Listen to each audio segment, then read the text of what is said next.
আসসালামু আলাইকুম। যে যেখান থেকে এই মুহূর্তে আমার এই ভিডিওটি দেখতেছেন সবাইকে স্বাগতম। তো আজকে আমি আপনাদেরকে ছোট্ট একটা ধারণা দেওয়ার চেষ্টা করব।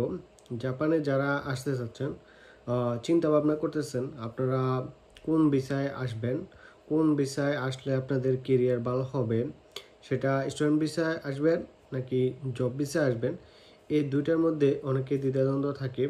তো কার জন্য কোন ভিসাটা সহজ হবে, কার জন্য কোন ভিসায় আসলে তার জাপানে ভালো কেরিয়ার হবে, এই বিষয়ে সম্পূর্ণ ধারণা দেওয়ার চেষ্টা করব। স্টুডেন্ট ভিসা প্লাস হচ্ছে জব ভিসা, তারপর আপনারা ডিসিশন নিতে পারবেন আপনারা কোন ভিসায় আসবেন।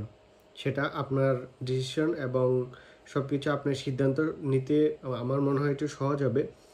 আমি যতটুকু পারি ডিটেলসে দেওয়ার চেষ্টা করব। আশা করি আপনারা সম্পূর্ণ ভিডিওটি ধৈর্য সহকারে দেখবেন এবং ভিডিও শেষে যদি আপনাদের কোনো প্রশ্ন মতামত থাকে তাহলে ভিডিওর কমেন্টে জানাতে পারেন।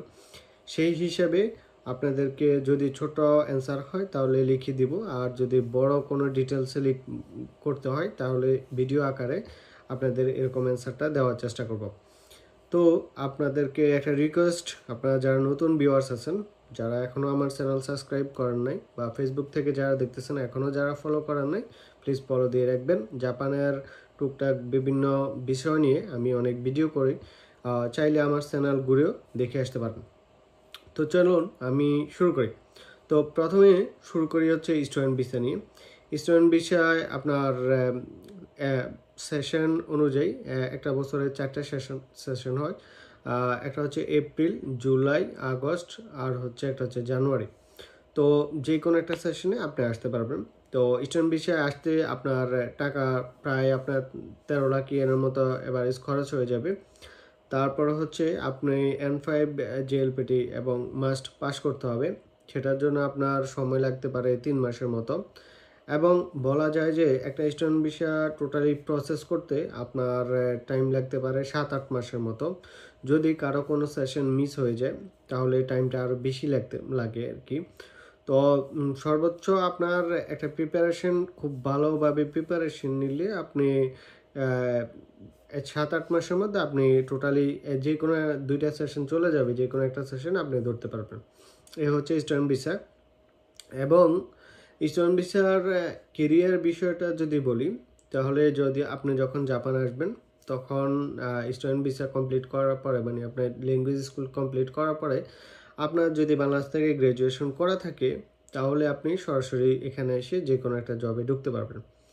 এবং আপনার যদি গ্র্যাজুয়েশন করা না থাকে তাহলে আপনি এখানের যে কোনো একটা সেনমন বা ইউনিভার্সিটিতে ভর্তি হয়ে ওটা কমপ্লিট করে জবে ঢুকতে পারবেন। তো এখানে জব পসিবিলিটি খুব ভালো।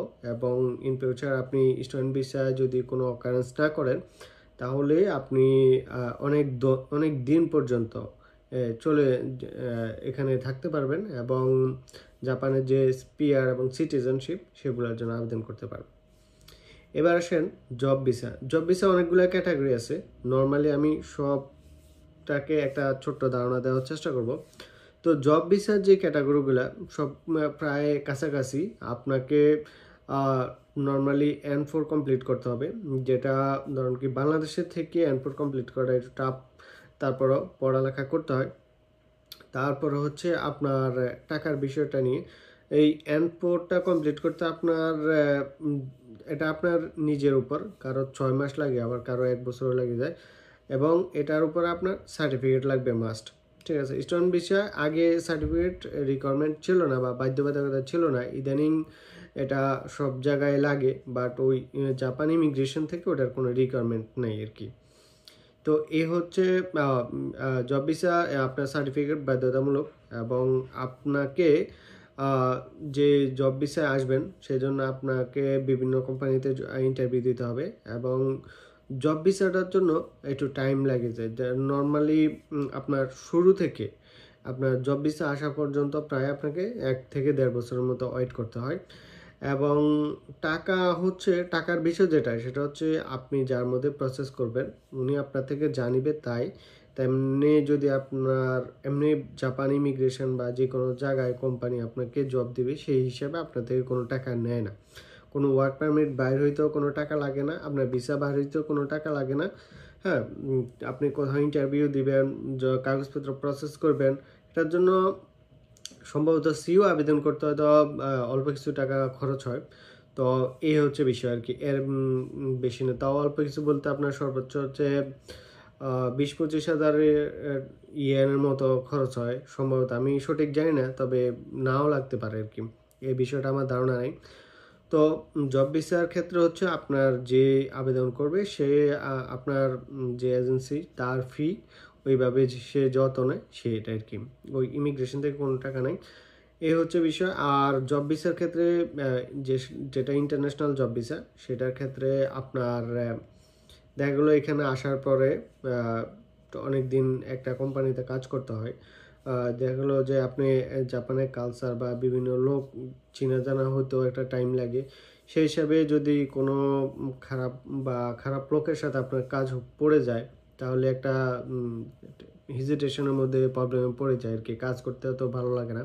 কিন্তু স্টুডেন্ট ভিসার ক্ষেত্রে আপনি যখন জব ভিসায় আসবেন তখন আপনার জন্য ইজি, আপনি যদি চান তাইলে আবার আপনি যে কোনো টাইমে আপনার কোম্পানি চেঞ্জ করতে পারেন।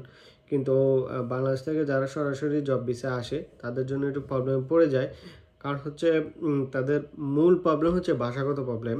বাংলাদেশ থেকে যেটা N4 যেটা পাস করলে এটা জাস্ট রিকোয়ারমেন্ট, ঠিক আছে। N4-এ এখানে কোনো কিছুই চলে না, সব হচ্ছে জাপানের যারা সিটিজেন তারা একদম ফ্লুয়েন্টলি জাপানিজ ভাষায় আপনার সাথে কথা বলে, মানে নর্মালি তারা আপনার সাথে ওই লোকাল মানে N4 লেভেলের যে ভাষা তারা অনেক সময় এটা ইউজ করে না, বা ওরা ওই রকমভাবে নাই আর কি। তো এটা ভাষাগত প্রবলেমের কারণে আপনি জব চেঞ্জ করতে অনেক কষ্ট হবে, এবং যারা SSW আসে তারা তো মনে হয় চেঞ্জ করতে পারে না, আবার কিছু আছে আরও আরেকটা ক্যাটাগরিতে পারা যায়, আবার আরেকটা আছে TITP ভিসা, ওইটাতেও পারা যায় না, ট্রেনিং ভিসা যেটা, ওটা চলে যেতে হয়।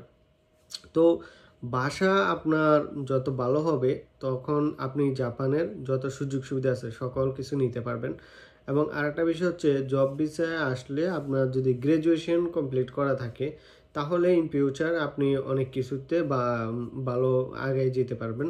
যেমন জাপানের যে PR বা পাসপোর্টের ক্ষেত্রে কিছু পয়েন্ট বেস আছে, গ্র্যাজুয়েশন কমপ্লিট করা থাকলে ওই পয়েন্টগুলো আপনি পাবেন, সেই জন্য সেক্ষেত্রে আপনার বিষয়টা সহজ হয়ে যাবে।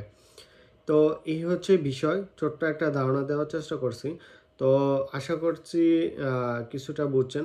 তবে জব ভিসা একটু কঠিন হয়, উঠতে টাইম লাগে।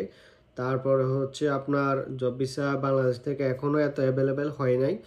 স্টুডেন্ট ভিসাটা যে পরিমাণ অ্যাভেলেবেল, স্টুডেন্ট ভিসা আসতে একটু সহজ, ফিউচার কেরিয়ার ভালো। টাকা বাংলাদেশ থেকে আমি জানি প্রায় এখানেও জব ভিসা করতেও কেউ 8-9 লাখ, 5 লাখ, 6 লাখের নিচে, 7 লাখের নিচে আমি শুনি নাই কারোটা নিতে, 10 লাখ টাকার মতো নেয় অনেকে। তো আমার মতে স্টুডেন্ট ভিসাটাই বেস্ট।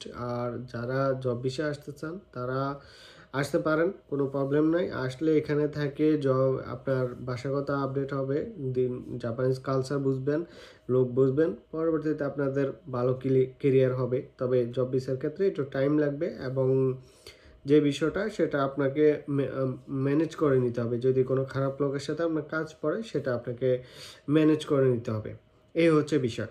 তো আশা করি বুঝতে পারছেন। তো আজকের ভিডিওটা এই পর্যন্তই। সবাই ভালো থাকবেন, সুস্থ থাকবেন, আল্লাহ হাফেজ।